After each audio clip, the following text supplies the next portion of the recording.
Yr wythnos hon, dyn ni wedi clywed llawer yn y cyfryngau am arweinwyr pleidiau gwleidyddol yn dadlau am Ewrop ar y teledu. Ydych chi wedi sylwi bod y dadleuon yna yn canolbwyntio ar Brydain yn unig?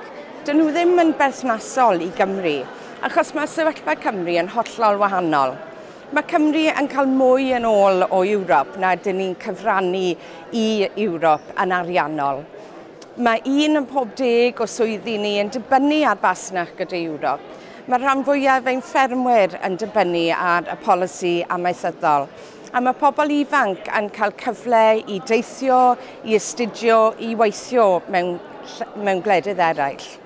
Dyn ni hefyd yn gallu croesawu pobl i ddod i weithio yng Nghymru i gyfrannu at adeiladu ein economi.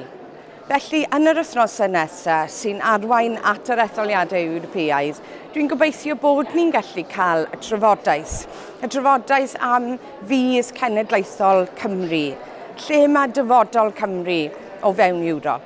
Dwi'n credu yn sicr dylen ni fod yn aros yn Ewrop yn cymryd mantais o bob cyfle i hyrwyddo Cymru.